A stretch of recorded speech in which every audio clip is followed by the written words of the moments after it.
Hi, everyone. You're listening to Radio Cherry Bombe, and I'm your host, Kerry Diamond. I'm the founder and editor of Cherry Bombe magazine. I'm coming to you today from Las Vegas. I am here for a special project and having a great time. I will tell you more about it very soon. Before I left New York, I talked to Katie Lee Biegel, who is today's guest. For the past decade, Katie has been the co-host of The Kitchen on Food Network. But before that, she endured years of professional rejection. She even had to bounce back from a high-profile firing when she was let go from Top Chef. Ouch. Some of you might remember that Katie was the original host of Season 1. She also shares her experience with infertility and the unexpected path she found herself on. Lastly, we chat about Katie's wine line, Kind of Wild Wines, and how that came to be. Katie's all about perseverance, believing in yourself, and holding your head high. She's also one of the nicest folks in food and beverage, as you're about to learn, so I'm thrilled we had the chance to talk. I recorded my interview with Katie at Newsstand Studios at Rockefeller Center in New York City. Stay tuned for our chat. Today's show is presented by Kerrygold. Kerrygold is the iconic Irish brand famous for its beautiful cheese and butter made with milk from Irish grass-fed cows. I am a Kerrygold superfan, and I had the good fortune to travel to Ireland with the Kerrygold team a few years ago. I met farmers, cheesemakers, the folks who inspect the butter and grade the cheese, and I even met the cows. It was an unforgettable trip, and I loved getting to know more about the world of Kerrygold. I learned the differences between the Kerrygold cheeses, and I'm going to share some of my favorites with you. There's Kerrygold Aged Cheddar, classic and rich. Kerrygold Reserve Cheddar is sharp and bold, thanks to an extra year of aging. Kerrygold Dubliner is a robust aged cow's milk cheese that's nutty, sharp, and sweet, all at once. Then there's Kerrygold Skellig, which is tangy and crumbly with a butterscotch-like sweetness. And one more to shout out, Kerrygold Cashel Blue Farmhouse Cheese. It's a perfect blue in my book, with that signature creaminess and tang. I love it for everything from snacking to salads. I highly recommend visiting Ireland, but you don't need a trip to Ireland to figure out your favorite Kerrygold cheese. Just a trip to your local supermarket, gourmet shop, or cheese shop. Visit KerrygoldUSA.com to learn more about Kerrygold's iconic cheese varieties, to browse recipes, and to find a store near you. If you're looking for some fun things to do this summer, be sure to check out Cherry Bombe's Summer Series. Tickets are on sale right now for the following events. We have 2 Women Who Grill demos and dinners. The first one is taking place Friday, June 21st in Tannersville, New York at Deer Mountain Inn with special guest, Chef Sarah Glover. Then on Friday, July 12th, we'll be outside of Santa Barbara at Rancho San Julian with Elizabeth Poet of Magnolia Network's Ranch to Table. Some of you might remember Elizabeth was on our cover last year. Then we have 2 Art of Entertaining dinners. On Friday, July 26th, we'll be at Greenport, New York at the Soundview Resort. And then Friday, August 2nd in Portland, Maine at Crown Jewel Restaurant, which is located on Great Diamond Island. I have no connection to Great Diamond Island, but I should look into that. You can visit cherrybombe.com for tickets and more information. The Cherry Bombe Summer Series is supported by our friends at Kerrygold, Le Creuset, and Pernod Ricard. I hope to see you this summer. Now, let's check in with today's guest. Katie Lee Biegel, welcome to Radio Cherry Bombe. Thank you so much for having me. I'm so excited to be here. You said something really cute on a podcast. I forget which one I was listening to. But when you started to get interested in food and food media, you thought maybe you could be the Kerry of food, and you were referring to Sex and the City. What was that all about? That's right. So I was in college, and it was around the time that food was really becoming part of pop culture. I was reading Gourmet, I was reading Bon Appetit and Food and Wine, and starting to watch food on TV as well. I was a journalism major, and I thought, well, what if I could write about food? And this was also the heyday of Sex and the City. And so I had this dream of coming to New York. I actually enrolled in culinary school in New York, which I ended up not going. But I had this dream of having a column and writing about food. And sex or no? And no sex. Sexy food. It feels like sexy food just isn't quite the right combination. No one does have a column about sexy food. There's still a white space, people, if anybody's looking for some white space in the food media area. Yeah, there's not a lot of white space, but no one has done sexy food. Maybe there's a reason. It's so interesting to see that Sex and the City is having a comeback now. I think it's on, is it streaming on Netflix? I think it's on Netflix, yeah. And reading about what young people now think about it, I loved Sex and the City, and I still love it. I think that show was so groundbreaking at the time. Yes, there's some parts of it that are outdated now, but I love it. That's like a comfort viewing. Every Sunday night, right? When it was airing real time. Yeah, back when we had to tune in. I like that. I like when you have to have appointment TV. And now when shows like White Lotus, everybody knows, okay, it's going to drop. We got to get on and watch it.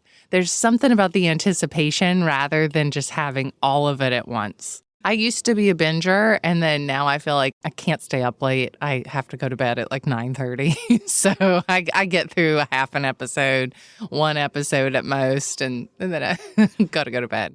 The Kerry of food didn't quite pan out that way. No. And you're probably so tired of talking about this, but you were the first host of Top Chef. That's right. That was how I got my break into television. So I had started a food blog with a girlfriend, and that was like dinosaur ages of food blogs. We didn't know really even what we were doing. It was a lot of fun. From that, I started getting little things, like little writing jobs, doing like interviews on Extra. I would go do that, but I'd never really had anything big. And I got an email one day that said, we're the producers of Project Greenlight and Project Runway, and we're doing a new show.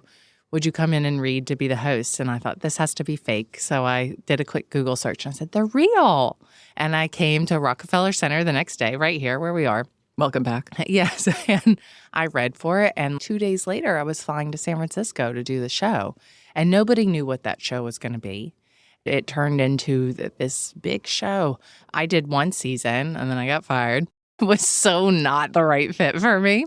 And I think we all knew it from the very first day. I was so green. I had no business carrying a show at that point.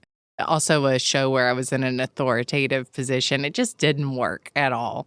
But I'm grateful for the experience, and I'm actually grateful for that firing because it taught me a lot about myself, and it taught me about resilience and working hard. How did they fire you? It was the day after the finale aired. And I kind of had thought it was coming, and I kept asking them, are you guys letting me go? Like, what's the deal here? Oh, we don't know. Of course, they knew. The day after the finale aired, Andy called me and said, we're not going to bring you back for the next season. Even though I knew it was coming, I was crushed. Andy Cohen. Yes. You know, it hurts your ego. Anytime somebody doesn't want you back, it doesn't feel good. Which is kind of funny considering that's what I'd been doing. The entire show was letting people go. And I felt so bad about it. And then it happened to me. You said something so interesting in past interviews that you weren't entirely set up for success for this. And that stopped me in my tracks. And it made me think maybe we all need to do more to set up the people in our lives professionally and personally for success. I think it's really important when you're a leader to set up your team for success. Even now as a mom, I think about that with my daughter. Like, what can I do if I'm leaving to go to work that's going to make her feel better and have an easier day? What can I do to make our babysitter have an easier day? Anything you can do to support somebody else, then everybody wins. I think things just happened so rapidly with Top Chef. It was really fast hiring and then being on a couple days later, flying there and doing it.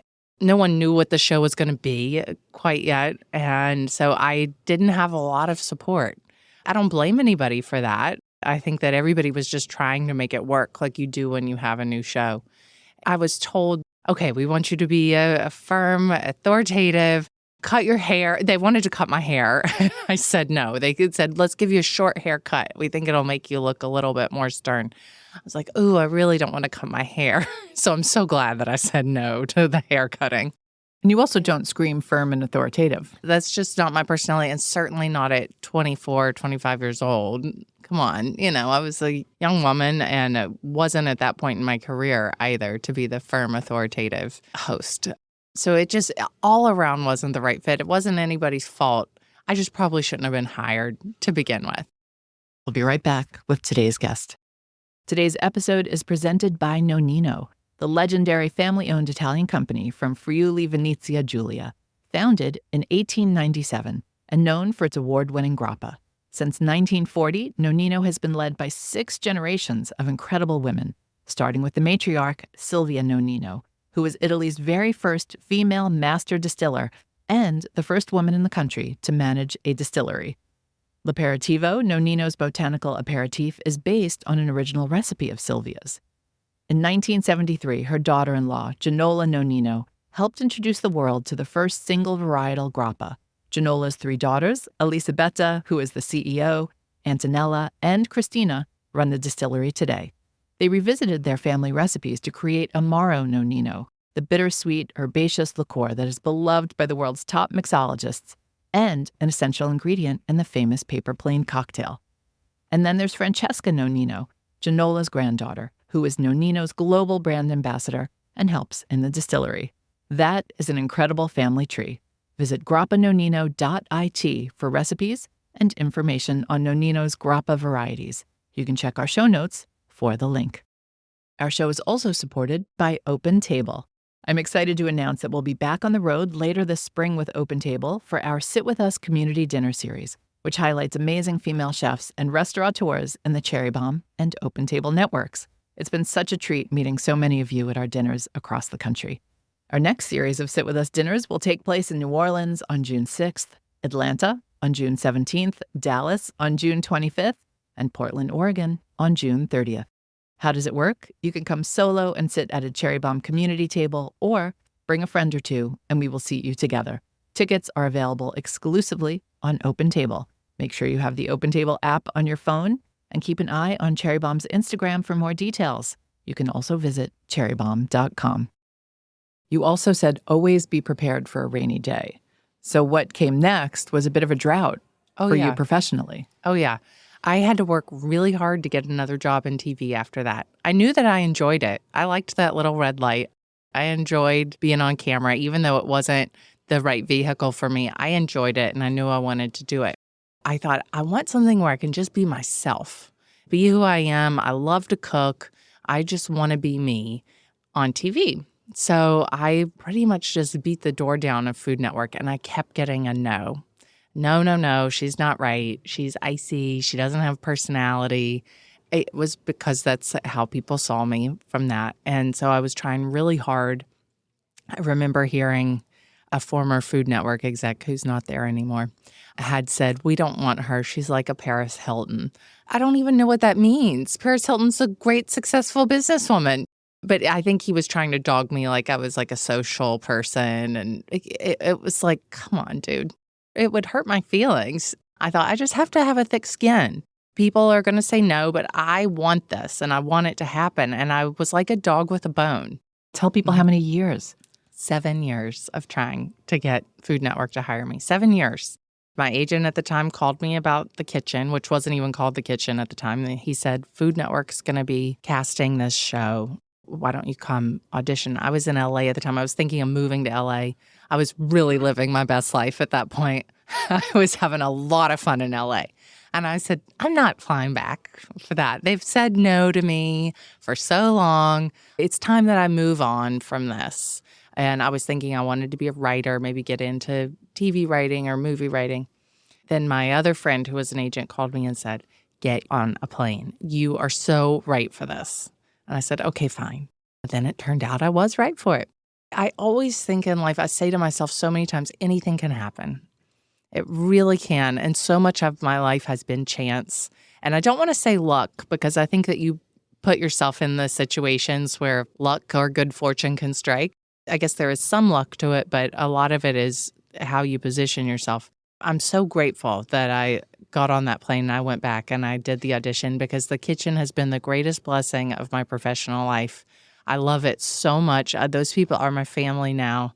And I finally got to do what I really wanted all along. I'm so happy to hear that. And it's 10 years. 10 Congratulations. years. Thank you so much. I cannot believe it's been 10 years. At the end of the first season that we filmed, the producers were giving away things from the set because we didn't know if we'd get picked up. They're like, Katie, you love pizza. Take the pizza peel. They were giving away dish towels. Like, we had no idea. And a month later, they called everybody back and said, the network really likes the show. We're going to film more of it. And here we are, 10 years later, over 500 episodes. It's crazy. Here's your pizza peel. That's so funny. It's like, here we go again. Yeah. Better bring it back. For folks who haven't watched, tell us what the kitchen is all about. So the kitchen is on every Saturday morning, and it's basically a cooking talk show. And there's 4 of us now. There's Jeffrey Zakarian, Jeff Morrow, Sunny Anderson, and myself. Each week we have a different theme, and we cook recipes to the theme. I think so much of the show is based on the idea of the kitchen's the heart of the home. And when you have people over, everybody ends up wanting to just hang out in the kitchen. Essentially, we're inviting viewers in to come hang out with us in the kitchen on Saturday morning and cook along with us and listen to stories. I think that the success of the show is about our chemistry. We all are really close and really genuinely love each other. And I think viewers can feel that. Viewers are smart. They know when something's real and when something's manufactured. And we're really a family at this point. And now folks can watch you on Max. That's right. They can go back and watch past episodes, right? Yeah, we're streaming on Max, which is really exciting. Let's talk about kids. You have a beautiful daughter, Yes, Iris. thank You fought very hard to Yeah. have a baby. Yeah, it was not easy. And again, I don't want to take no for an answer. So I really, really wanted to be a mom. I thought it would be really easy. I thought that I was in my mid-30s. I was healthy. I exercised. I ate good food. Surely this would be a breeze. I thought I'd get pregnant on my honeymoon. And it turns out it wasn't so easy. And so I decided to do IVF, and I ended up doing 4 rounds of it before we got pregnant with Iris. She's the light of my life. I love that girl so much. It's all I can think about is her. How did you make the decision to be so honest about your IVF journey? I felt like I couldn't be honest with myself unless I was open about it. I was feeling so much hurt inside, and it was really hard for me to just get on my Instagram and make some baked chicken and act like I was happy. I had so many people who would write to me and say, "When are you getting pregnant? Is that a baby bump I spot?" Strangers. Strangers. And so many people would say things to me about it that it just irritated me so much. And I thought, well, I can't be the only woman who feels like this. I wanted to put it out there, one, to be able to be honest with myself and honest with my followers and say, this is me and this is how I feel right now. But also to just let people know, don't ask a woman about where she is reproductively. It's just not a question to ask. I mean, so often now I get people, are you going to give her a sibling? Are you going to have another one? You really should have a second. It's like, don't ask. You never know what somebody's going through in general. If you are in line next to somebody at the airport and they're acting awful, you don't know what happened to them that morning. You're better off just don't say anything. If I want to tell you if I'm having another baby, I'll tell you. You froze your eggs. I think you were 32. How old were you when you did that? I was 32. I don't think we've ever talked about that on the show. What led to that decision? I did that because I knew that I wanted to be a mom, but I had no romantic prospects. And I kissed a lot of frogs. I had real bad dates. I was a terrible dater in the sense that I had no game. It was like, I like you, you like me. Like, let's date. Let's be together. What do you mean I have to wait to text him back a couple of hours? Like, I had no game. One of my girlfriends had told me, you really need to freeze your eggs. You need to get on this. And so I did it, and I only got 5. My doctor said, you really need to do another round. And I said, oh, I don't want to do this again. No, I'll wait. I'll come back and do it. I didn't go back and do it. And he was right. I thawed those 5 eggs, and none of them were any good. And so I think there is a real false sense of security around egg freezing, and it's not a sure thing. It shouldn't be sold to people as a sure thing. And that's what my doctor had told me originally. He said, why do you want to do this? I said, it's like an insurance policy. And he said, oh, no. No, you're very wrong. It is not. This is not a guarantee. I highly encourage women to do it, but proceed with caution. Like, be cautiously optimistic, but know that it's not a guarantee. Reproductive science is amazing, and it just keeps making leaps and bounds. But it's not 100%. It's not a sure thing to have those frozen eggs. Mm-hmm. And put you through a lot emotionally. It did, and I'm not even sure if it was the hormones that put me through the emotions. That first time that I did that, feeling like I don't want to be doing this because I want to be with somebody. I want to have that great love. I want to be married and be having a baby. I don't want to be thinking, oh, I have to do this just in case. So it was maybe about being really honest with myself about why I was doing it and why I was feeling bad. And then later, when I was going through IVF with my husband, it was more feeling like, I can't believe my body's not working the way that I thought it would. I've been doing everything right for so long. Why is it not what I want it to be? So much of infertility is just unexplainable. And I think women a lot of times get told, well, if you wouldn't stress out so much about it, you wouldn't have a problem. Well, guess what? Women get pregnant in war and famine. It's not about what you're doing to yourself and stressing out about it. It's something that we can't always explain. There's probably not enough research about it because there's not enough money spent on women's health. I just hate it when I hear women beating themselves up over it and saying like, well, it's because I'm so stressed and it's the only thing I can think about. Of course, it's the only thing you can think about. If that's what you're wanting in your life, you get consumed with it. But I just want women to know it's not your fault. It's not something you're doing. Summer's coming up. Mm-hmm. You are still a beach girl. Yes. You're out in the Hamptons, right? Mm-hmm.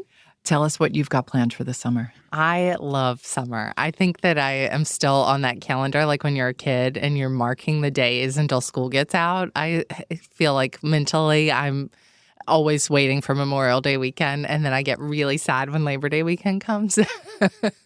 So we're planning on just being out east this summer. We actually just got a new house.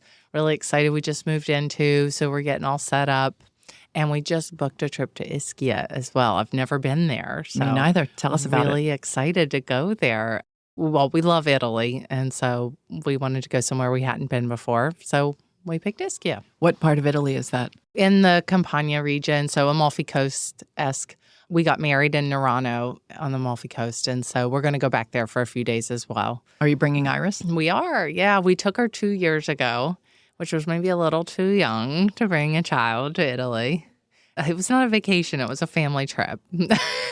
This will probably be another family trip, and it's just been long enough that I can romanticize it in my head that it's going to be easier this time, but I'm not so sure. So talk to me after if it was a good idea. But I'm very excited to be eating lots of pasta. Oh, I'm jealous already. I could not believe how many people on my Instagram were in Italy last summer. Right? I was so jealous of everyone. I was like, is New York empty right now? Because it seems like everyone I know is in Italy. And I think that's going to happen again because a few people have already told me about their Italy trips. I was like, I got to get myself over there. I love Italy. I like everyone who's been. It's just amazing. You have a new house, which means a new kitchen. Tell us about the kitchen.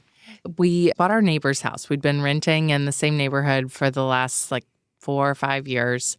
We love our neighborhood, and our neighbors decided to sell, so we bought it. And they had just done a renovation on the kitchen. So the kitchen's in pretty good shape. There's some things I want to change, like to put my own touch.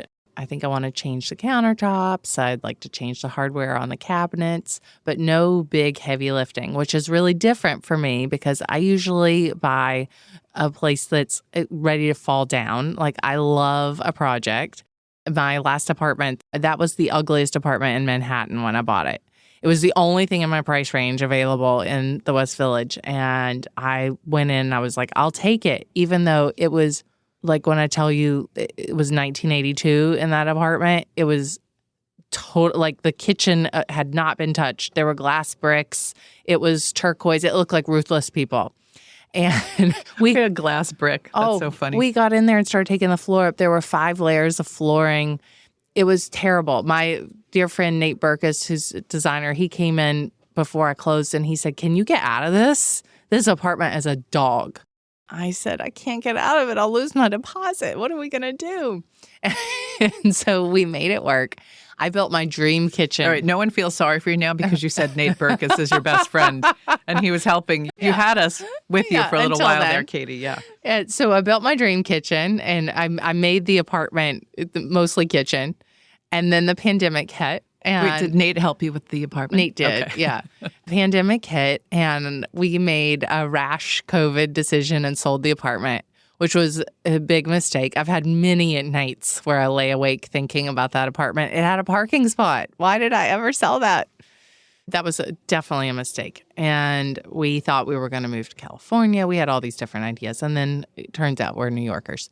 So we ended up getting a new place that we love very much. I only had to do some light renovations to it as well. But my kitchen's a galley kitchen, which I'm not quite used to not having an island. And there are moments where I'm like, I have nowhere to chop. the wastebasket is like in the only spot where you can do any food prep. So it's like somebody always needs to get into the trash and I'm having to move. But I can't complain. It's great. We're very happy there. And New York is like nowhere else. Where are you going to be that's like this? Let's talk about some summer entertaining. You have your own wine now. That's right. Which is really exciting. How did that come to be? Yes, I'm really excited about my wine. It's called Kinda Wild. It's an organic, zero sugar wine, no harmful additives or preservatives. I got really interested in organic wines after I had a baby because I felt like if I had one glass of wine, I was hungover the next day, like having that foggy feeling. And I thought, God, I'm already tired enough. Do I have to give up having a glass of wine? I love to have a glass of wine at night. I love to eat, all the things. I thought, I can't give it up. And so the more I learned about organic wine, the more I learned, like, well, maybe if I had a cleaner wine to drink, I wouldn't feel so bad the next day. And around that time, I met my partners, Jordan and Adam Sager. Their family's been in the wine business since the 1970s, and they're great. And so they had the idea for Kinda Wild, and we just had such great chemistry together, and we said, let's do this. So we have global sourced wines. We have Sauvignon Blanc from South Africa. We've got a Gruner from Austria, a Cabernet from Washington State, Montepulciano from Italy. So sourcing all over, Rosé from France. And then we're very environmentally conscious. So we use a lightweight bottle. We don't have any foil around the top. It's domestically produced corks. The label's made out of sugar cane, so it's an annual. We've got vegetable dyes to use for the ink. So we tried to think of all the different things and supporting smaller vineyard families that are growing the grapes. And I'm really proud of it. I really, really love this wine. It's what I go to at home to drink, and it's what I serve my friends now. I just think the more people learn about organic wine, the more that they're going to demand it. Wine is one of the only consumables that you don't have to have an ingredient label on the back. So you don't know what all you're drinking. There might be 70 additives. There can be food coloring in wine. I think sometimes it's all the junk is what's making you feel bad. People always say, oh, it's sulfites. It's the sulfites. You must be asked to put your name on a lot of things. Why this? I have wanted to do a wine for a long time because it was something that I was really passionate about. I have never found the right thing that I would want to partner on. I actually looked for other wine partners and just didn't find what I wanted. I've been approached about frozen food a million times, pots and pans, and I thought, why on earth does anyone need another pot and pan from me? Knives. It just didn't spark my interest. I think the only other thing I'd be really into would be sweatpants. I would love to have a sweatpant line if anyone out there is listening and cares. That would be my We'll take a moment and manifest that for you, Katie. Sweatpants and wine. That's all I want. That says a lot about you. Yes. I remember when Cameron Diaz came out with her wine. I think it's called Aveline. Mm-hmm. Yeah. There was a lot of pushback from traditional wine people about the term clean wine. They did not like hearing that. Have you faced similar pushback? I haven't. I haven't had much pushback at all. I think that the people I've talked to have been really interested in it. I think about like 20, 25 years ago when people started talking about like wanting to eat organic food and wanting to go to Whole Foods. And I feel like that's kind of where we are right now with wine. And the more people learn about it, the more people are going to want it and also make the demand to have a label on the back. And I will say wine people are fascinating people. We just came back from a week in Napa Valley. We're doing Jubilee Wine Country. Oh, wow. Ooh, October 26th and 27th, everybody. Save the date. One of my favorite things, of course, was we learned that more than 50% of the winemakers out in Napa are women, which is very exciting. Yeah. They're just such creative, interesting people. And the fact that they have to deal with the environment, all these different things that go into making wine. I just really enjoyed spending time with all of them. Yeah, so much science, farming, agriculture. I think that winemakers are really brilliant. Do you get to spend much time with the winemakers? I haven't, no. I need to go travel and go to each spot. I would really like to do that. I've spent time with our winemaker from Argentina who does our Malbec. He's really amazing. I was surprised you don't have a North Fork wine. Oh, that would be great. Because you're like Miss Long Island, Our challenge has been with some of the wines that I've wanted to do, finding organic, but also finding somebody who can make it zero sugar. So to be legally called zero sugar, it has to have less than half a gram of sugar per serving. Usually our wines are around 0.1. So we are really low on the sugar content, so we can be called zero sugar. So it's kind of tricky to find somebody who can do both. And the name Kind of Wild, is that about you? So it's about rewilding the planet. So in thinking about how to continue to keep the planet wild. Got it. So it's not Katie Lee is Kind of Wild. No. I'm definitely not kind of wild. Right. Sweatpants and a glass of wine. What's next for Kind of Wild? I think we're going to do a Pinot Noir. We've been doing a lot of tastings to try to get that just right from California. I think that we finally settled on one, and that should be coming out in the fall. So that's exciting. And our new rosé just got bottled, and that's coming out right now, actually. I know you're a big homebody, but do you entertain a lot? We do entertain quite a bit. I really like to have people over, mostly because then I get to stay home. I get to be part of the party, but stay home. And I feel like I didn't do it that much. Obviously, COVID happened, but then having a small child, I was tired and didn't really get into it as much. And now that I am back to entertaining, I just love it so much. I love having people over. I think you get such a different experience than going out with people. People laugh louder. They talk more. I had some friends over for brunch last weekend. We had such a good time. Brunch is a great time to have people over because then they're gone at 2:00. Nobody's staying until 11 p.m. No offense to the people you asked over, but yes, sometimes you got to go. What are some of your go-to brunch tips or dishes? I love a frittata for brunch because it doesn't have to be hot. I think it's important to think about things that you're not going to be a short order cook. So I love to do like a French toast casserole, a frittata, fruit salad, a green salad. And the same thing when I'm entertaining during the summer. I make a lot of grain salads, a lot of vegetable salads, and then I'll have the protein that either I've had baking in the oven that I can take out or it's been on the grill, so that mostly everything's done and I'm not having to be in the kitchen missing the entire party. So the day leading up, I'm a little frantic, but after that, I'm fine.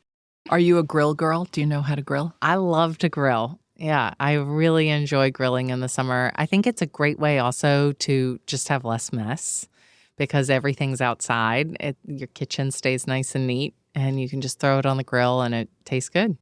What's next for you? What else do you have going on?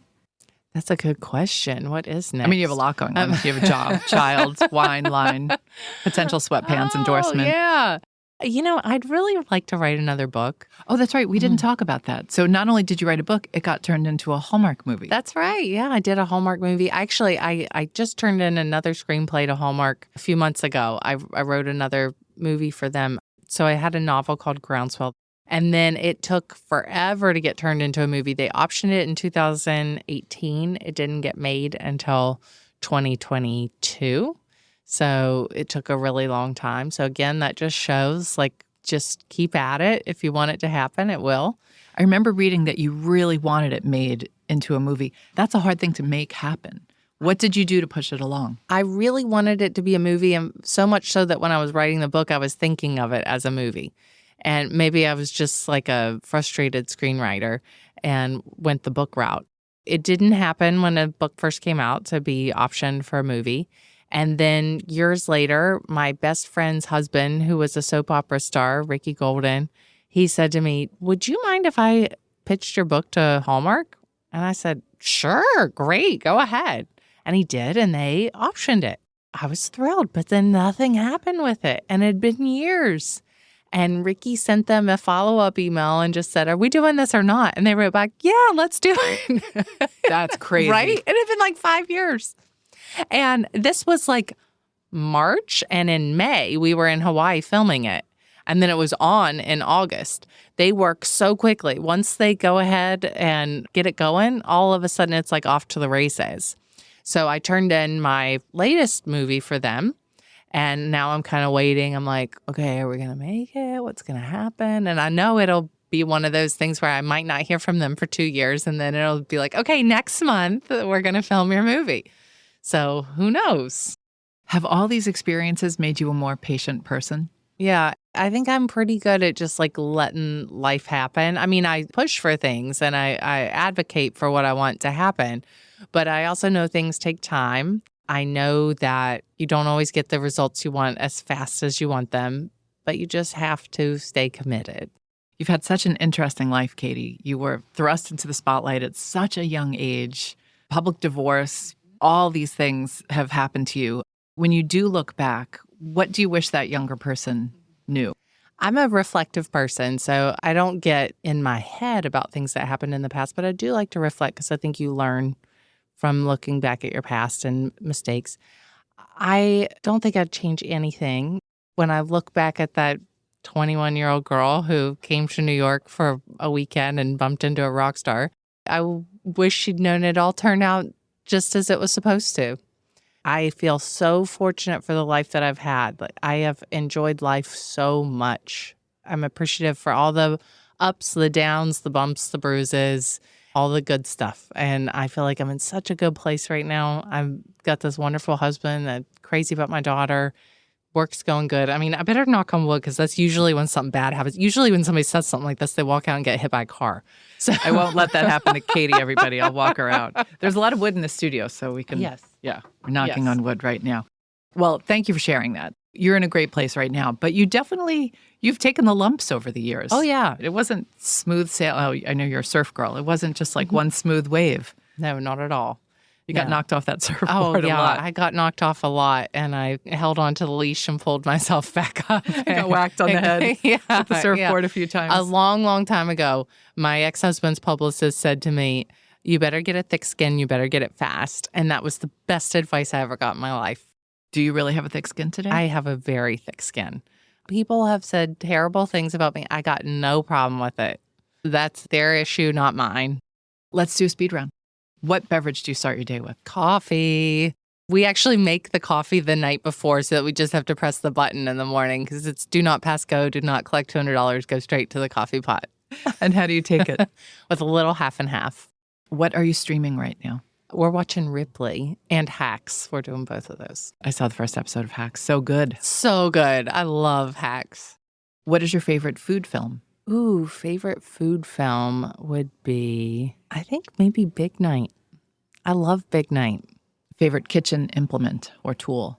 My mini food processor. Really? Which Yeah, one? I have the little Cuisinart one. I love that little thing because sometimes I don't want to bring out the whole big food processor and you just whip out that little food processor. You can make a quick little sauce in it. If I need like a bunch of grated onions, I'll put it in there. Do you have a separate one for sweet and savory? Or I don't. I probably should. My husband told me I ruined our blender because I put it was like salsa in it or something. He's like, "Oh, my smoothie tastes like your salsa." What's a treasured cookbook in your collection? Silver Palette. I love the Silver Palette cookbook. I love Sheila Lucan's. She was amazing. I love that one. That's a special one. Do you have a go-to recipe in there? The chicken marbella. I knew you were going to say that. Yep. Love I it. mean, can't beat it. Brown sugar, prunes, That's a olives. great dinner party food. What food is always in your fridge? Yogurt, citrus, tons of fruit. We always have a ton of fruit. Plain yogurt? Plain yogurt. Yeah, we go through a lot of it. What was your favorite childhood food? My grandma's biscuits. Yeah, her biscuits were amazing. Do you still make them? I do, yeah. Yeah, not often, but I really love that recipe. What's left on your travel bucket list? Southeast Asia. Never been, always wanted to go. I'd love to do Thailand, Vietnam, just all of it. Do you have a motto or a mantra that gets you through the day? Anything can happen. I really think of that quite a bit. All right, last question. If you had to be trapped, you know what? I'm going to make this tough on you. You can't say Marcy Bloom. If you had to be trapped on a desert island with one food celebrity, who would it be and why? That's a good question. And sorry, Marcy, I know you two would have a blast. I know, we'd have so much fun. Can I have a party? Actually, you know what? I think I would be trapped on the desert island with my co-hosts of the kitchen. I think we'd have a really good time, and we all bring something different to the table. So I'd know that I'd be eating and laughing quite a bit. Well, Katie, it's so nice seeing you. Thank you so much for having me, Kerry. Thank you for coming by. Thank you for my wine. You're I can't very wait to drink it. welcome. And I hope you have a beautiful summer. Thank you. You too. This was great. That's it for today's show. I would love for you to subscribe to Radio Cherry Bombe on Apple Podcasts or Spotify and leave a rating and a review. Our theme song is by the band Tra La La. Joseph Hazen is the studio engineer for Newsstand Studios. Our producers are Catherine Baker and Elizabeth Vogt. Our associate producer is Jenna Sadhu, and our content operations manager is Londyn Crenshaw. Thanks for listening, everybody. You're the bomb.